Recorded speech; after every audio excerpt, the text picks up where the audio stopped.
Amul Tasa full cream milk வாங்கியிருக்கேன்.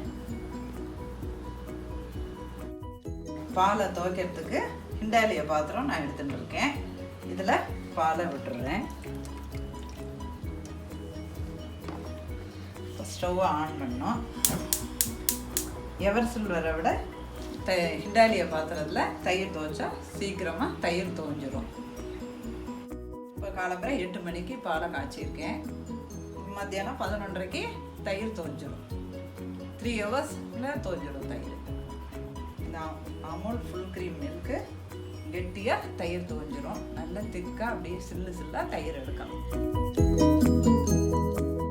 பால் நல்லா பொங்கி காயணும். மேலே இதுமாரி ஆடை இருக்கணும்.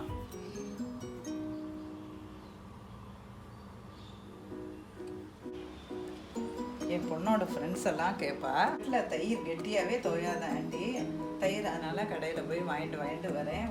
எப்படி ஆண்டி உங்கள் வீட்டில் தயிர் துவையிறது கெட்டியாக? எனக்கு கொஞ்சம் தயிர் துவைக்கிறது வீடியோ எடுத்து போடுங்களேன்னு கேட்டால், அதனால் இந்த வீடியோ போடுறேன். இப்போ பால் பொங்க ஆரம்பிச்சிருது. கொஞ்சம் சிம்மில் வைக்கணும். அந்த ஆடை உடைக்கணும். கலரக்கூடாது.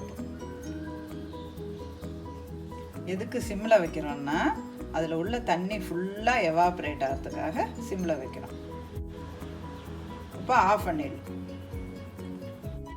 இப்போ பாலை இறக்கி வச்சுட்டோம். இந்த பால் ½ அன் ஹவர் ஆறணும். கையை பாத்திரத்தில் கையை இப்படி உள்ளங்கையை வச்சு அணைச்சி பார்த்தாக்க நறுக்குன்னு சுடணும். ரொம்ப கொதிக்க இருக்கக்கூடாது.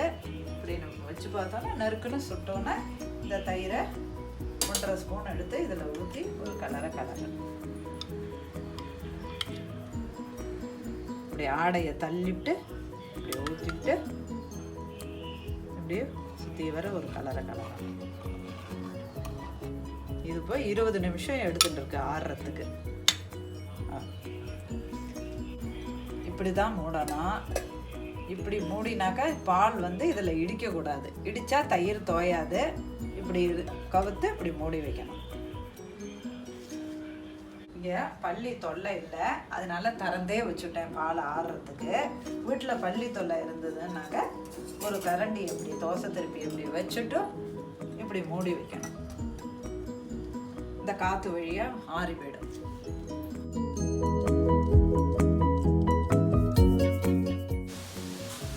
இப்போ 3 ஹவர்ஸ் ஆயிடுது. 11 மணி ஆயிடுது. இப்போ தயிர் எப்படி தோஞ்சிருக்கு பார்க்கலாம்.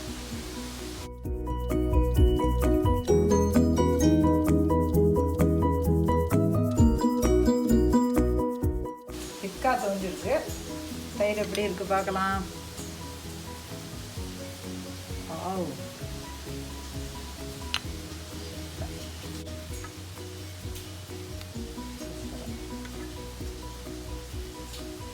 ஆற்றுல துவைச்ச தயிரை குழந்தைகளுக்கு தாராளமாக கொடுக்கலாம்.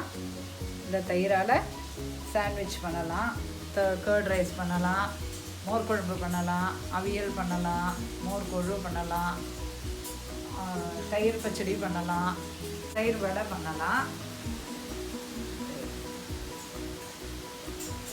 ஆற்று தயிர் குழந்தைகளுக்கு தாராளமாக கொடுக்கலாம். ஒன்றும் கெடுதல் வராது. நீங்களும் இதுமாரி வீட்டில் தயிரை துவைச்சி பாருங்கள். Thank you.